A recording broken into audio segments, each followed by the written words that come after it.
പ്രവാചകനായിരിക്കും. ഉദാഹരണമായി ഖുർആനിന്റെ 6-ാം അധ്യായം അൻആമിലെ 82-ാമത്തെ വചനം അല്ലാഹു പറഞ്ഞു, അല്ലദീന ആമനൂ വലം യൽബിസൂ ഈമാനഹും ബിദുൽമിൻ. വിശ്വാസം സ്വീകരിച്ചിട്ടുള്ള ആളുകൾ അവരുടെ വിശ്വാസവുമായി കൊണ്ട് ഈമാനിനെ അവർ ദുൽമുമായി കൂട്ടിക്കലർത്തിയിട്ടില്ല. ഉലൈക ലഹുമുൽ അംനു വഹും മുഹ്തദൂൻ. അവർക്കാണ് നിർഭയത്വമുള്ളത്, അവരാണ് ഹിദായത്ത് ലഭിച്ചിട്ടുള്ള ആളുകൾ. ഈ ആയത്ത് ഇറങ്ങിയ സമയത്ത് സ്വഹാബത്തിന് സംശയമുണ്ടായി. അള്ളാഹുവിന്റെ റസൂലേ, ഞങ്ങളൊക്കെ ഈമാൻ സ്വീകരിച്ചിട്ടുള്ള ആളുകളാണല്ലോ, മുഅ്മിനീങ്ങളായ ആളുകളാണ്. പക്ഷേ ഞങ്ങളിൽ നിന്നൊക്കെ ദുൽമ് സംഭവിക്കാറുണ്ടല്ലോ, പാപങ്ങളും തെറ്റുകളും അബദ്ധങ്ങളും സംഭവിക്കാറുണ്ടല്ലോ. അപ്പൊ ഞങ്ങളൊക്കെ ഹിദായത്ത് ലഭിക്കാത്ത ആളുകളാകുമോ? ഞങ്ങൾ നിർഭയത്വം കിട്ടാത്തവരായി തീരുമോ എന്ന് റസൂലുള്ളാഹിയോട് സ്വഹാബത്ത് ചോദിച്ച സമയത്ത് പ്രവാചക തിരുമേനി സ്വല്ലല്ലാഹു അലൈഹി വസല്ലം വിശദീകരിച്ചു കൊടുത്തു. അവിടെ ദുൽമ് എന്നതുകൊണ്ട് ഉദ്ദേശിക്കപ്പെടുന്നത് നിങ്ങൾ മനസ്സിലാക്കിയിട്ടുള്ള ദുൽമല്ല, മറിച്ച് മഹാനായ ലുഖ്മാൻ പറഞ്ഞതുപോലെ, ലുഖ്മാൻ സൂറത്ത് ലുഖ്മാനിലൂടെ അള്ളാഹു പറഞ്ഞല്ലോ, യാ ബുനയ്യ ലാ തുശ്രിക് ഇന്നശ്ശിർക ലദുൽമുൻ അളീം. ലുഖ്മാൻ തന്റെ മകന് ഒരു ഉപദേശം കൊടുക്കുന്നുണ്ട്. ആ ഉപദേശത്തിൽ, എന്റെ പൊന്നുമകനെ, നീ അള്ളാഹുവിൽ പങ്കു ചേർക്കരുത്, ഷിർക്ക് ഏറ്റവും വലിയ അതിക്രമമാണ്, ഈ ദുൽമാണ് ഇവിടെ ഉദ്ദേശിക്കപ്പെടുന്നത് എന്ന് റസൂലുള്ളാഹി സ്വല്ലല്ലാഹു അലൈഹി വസല്ലം സഹാബത്തിന് വിശദീകരിച്ചു കൊടുത്തു. അപ്പൊ ദുൽമ് എന്ന പദത്തിന് വിശദീകരണം ആവശ്യമായിരുന്നു. ആ ദുൽമ് എന്നതുകൊണ്ട് ഉദ്ദേശിക്കപ്പെടുന്നത് ലുഖ്മാൻ മകന് കൊടുത്ത, ലുഖ്മാൻ പ്രവാചകനല്ല, ഹക്കീമായ ആലിമായ ഒരു സ്വാലിഹായ മനുഷ്യൻ മാത്രമാണ്. ആ ലുഖ്മാൻ തന്റെ മോന് കൊടുത്ത ഉപദേശങ്ങളിൽപ്പെട്ട ഒന്നാണ് ഷിർക്ക് എന്നത് ഏറ്റവും വലിയ ദുൽമാണ് എന്നത്. ആ ദുൽമാണ് ഇവിടെ ഉദ്ദേശിക്കപ്പെടുന്നത്. അതല്ലാതെ നിങ്ങളിൽ നിന്ന് സംഭവിച്ചു പോകുന്ന, മനുഷ്യരെന്ന നിലക്ക് സംഭവിക്കുന്ന പാപങ്ങളോ അബദ്ധങ്ങളോ അല്ല എന്ന് റസൂലുള്ളാഹി സ്വല്ലല്ലാഹു അലൈഹി വസല്ലം ഈ ആയത്തിന് വിശദീകരണമായി കൊണ്ട് പഠിപ്പിച്ചു കൊടുത്തു. ഇങ്ങനെ മൂന്നാമത്തെ രൂപം തഖയ്യുദുൽ മുത്ലഖ്. മുത്ലഖായി പറഞ്ഞതിന് ഒരു ഖൈദ് വെച്ചുകൊണ്ട് പറയുക. ഒരു കാര്യം ഖുർആൻ നിരുപാധികമായി പറയും, അതിനൊരു ഉപാധിയോട് കൂടിയിട്ട് റസൂലുള്ളാഹി സ്വല്ലല്ലാഹു അലൈഹി വസല്ലം അതിന് വിശദീകരണം കൊടുക്കും. ഉദാഹരണമായി സൂറത്ത് മാഇദയിലെ 5-ാം അധ്യായത്തിലെ 38-ാമത്തെ വചനം ഖുർആൻ പറഞ്ഞു, വസ്സാരിഖു വസ്സാരിഖതു ഫഖ്തഉ ഐദിയഹുമാ. മോഷ്ടിച്ചവന്റെയും മോഷ്ടിച്ചവരുടെയും കരങ്ങൾ നിങ്ങൾ ഛേദിച്ചു കളയണം. ഇത് ഖുർആൻ മുത്ലഖായി പ്രയോഗിച്ചിട്ടുള്ള ഒരു പദമാണ്. എന്നാൽ റസൂലുള്ളാഹി സ്വല്ലല്ലാഹു അലൈഹി വസല്ലം ഇതിന് വിശദീകരണം കൊടുത്തു. ആര് മോഷ്ടിച്ചാലാണ് അവരുടെ കൈകൾ ഛേദിക്കേണ്ടത്, എത്ര മോഷ്ടിച്ചാലാണ് ഛേദിക്കേണ്ടത്, കൈ എവിടെയാണ് ഛേദിക്കേണ്ടത്, ഏത് കൈയാണ് ഛേദിക്കേണ്ടത്, ഈ രൂപത്തിലുള്ള വിശദീകരണം കൊടുക്കുന്നത് അത് പ്രവാചകനാണ്. ഈ അർത്ഥത്തിൽ ഖുർആനിന്റെ വിശദീകരണമാണ് സുന്നത്ത്. ഈ വിശദീകരണം 3 രൂപത്തിലായിരിക്കും. അതാണ് സാധാരണയായി നമ്മൾ പഠിച്ചു വെച്ചിട്ടുള്ള ഒരു നിർവചനമുണ്ട്. എന്താണ് സുന്നത്ത് എന്നതിന് മുഹദ്ദിസീങ്ങളായ ആളുകൾ പറഞ്ഞു. ഫത്ഹുൽ ബാരിയിൽ ഇബ്നു ഹജറുൽ അസ്കലാനി പറഞ്ഞു, മാ ജാ അനിൻ നബി സ്വല്ലല്ലാഹു അലൈഹി വസല്ലം മിൻ ഖൗലിൻ വഫിഅലിൻ വതഖരീരിൻ. റസൂലുള്ളാഹി സ്വല്ലല്ലാഹു അലൈഹി വസല്ലമയിൽ നിന്ന് വന്നിട്ടുള്ള ഫിഅല്, പ്രവാചകന്റെ പ്രവർത്തനങ്ങൾ, പ്രവാചകന്റെ വാക്കുകൾ, പ്രവാചകന്റെ അനുവാദം, ഇത് 3മാണ് സുന്നത്ത്. അതാണ് സുന്നത്തിന് മുഹദ്ദിസീങ്ങളായ ആളുകൾ കൊടുത്തിട്ടുള്ള അർത്ഥം. ഈ ഖൗല്, ഫിഅല്, തഖരീർ, ഇതാണ് ഖുർആനിന്റെ വിശദീകരണം. നമ്മൾ നേരത്തെ പറഞ്ഞ രൂപത്തിൽ ഖുർആനിന്റെ ആയത്തുകൾക്ക് റസൂലുള്ളാഹി സ്വല്ലല്ലാഹു അലൈഹി വസല്ലം നൽകുന്ന വിശദീകരണം പ്രവാചകന്റെ ഖൗലിലൂടെ ആയിരിക്കാം, പ്രവാചകന്റെ ഫിഅലിലൂടെ ആയിരിക്കാം, പ്രവാചകന്റെ തഖരീറിലൂടെ ആയിരിക്കാം. ഇത് ഖുർആനിന്റെ വിശദീകരണമാണ്.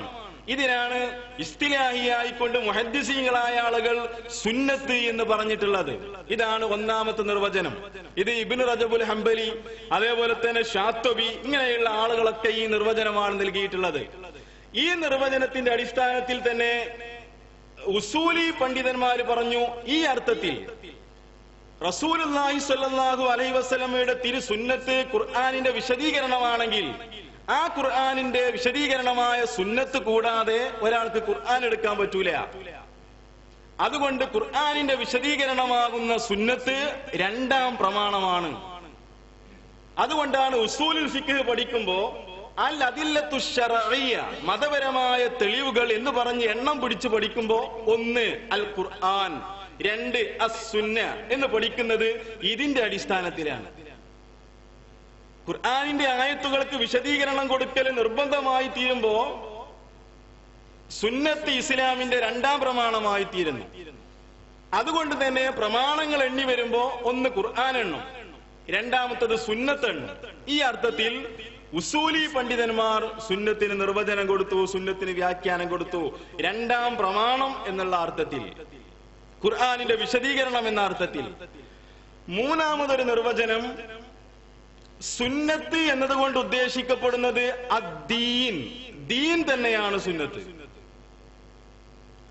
എന്താണോ ദീനായി നമുക്ക് കിട്ടിയിട്ടുള്ളത് അതിന് മുഴുവനും ഉപയോഗിക്കുന്ന ഒരു പദമാണ് സുന്നത്ത് എന്ന പദം. മൊത്തത്തിൽ ദീന് എന്നതിന് ഈ പദം പ്രയോഗിക്കും.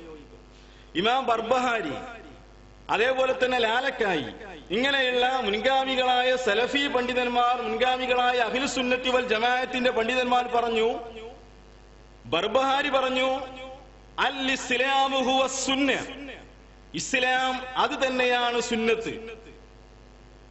അസ്സുന്നത്തു ഹിയൽ ഇസ്ലാം, സുന്നത്ത് അത് തന്നെയാണ് ഇസ്ലാം. ഇസ്ലാം തന്നെയാണ് സുന്നത്ത്, സുന്നത്ത് തന്നെയാണ് ഇസ്ലാം. ഇമാം അഹ്മദ് ബിൻ ഹംബൽ റഹ്മത്തുള്ളാഹി അലൈഹി അദ്ദേഹത്തിന്റെ അസ്സുന്ന എന്ന ഗ്രന്ഥത്തിലും ഇതേ കാര്യം പറഞ്ഞു.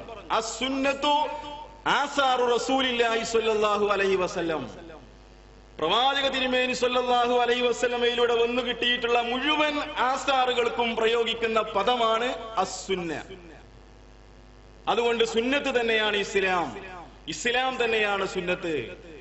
മൂന്നാമതായിട്ടുള്ള ഒരു നിർവചനം, മൻദൂബ് എന്ന അർത്ഥത്തിൽ സുന്നത്ത് പ്രയോഗിച്ചിട്ടുണ്ട്. ഈ ഒരു വിഷയമാണ് സുന്നത്തിനോടൊരു അവഗണന വെച്ച് പുലർത്താനുണ്ടായിട്ടുള്ള കാരണം. ആ സുന്നത്ത് എന്നതിന് മൻദൂബ് എന്ന് ചില ആളുകൾ അർത്ഥം കൊടുത്തു. എന്താണ് മൻദൂബ്? ചെയ്താൽ കൂലിയുണ്ട്, ഉപേക്ഷിച്ചാൽ യാതൊരു ശിക്ഷയുമില്ല. കേരളത്തിലെ മഹാഭൂരിപക്ഷം വരുന്ന മുസ്ലിങ്ങളും അധികം ആളുകളും ഈ ഒരു അർത്ഥത്തെ തെറ്റായ വ്യാഖ്യാനം, ഈ ഒരു ആശയത്തെ തെറ്റായി മനസ്സിലാക്കി പോന്നിട്ടുണ്ട്. എന്താണ് സുന്നത്തി എന്ന് ചോദിച്ചാൽ ഉടനെ ഉത്തരം പറയുന്നത്, സുന്നത്തി എന്നത് ചെയ്താൽ കൂലിണ്ട്, ഉപേക്ഷിച്ചാൽ യാതൊരു ശിക്ഷയുമില്ല.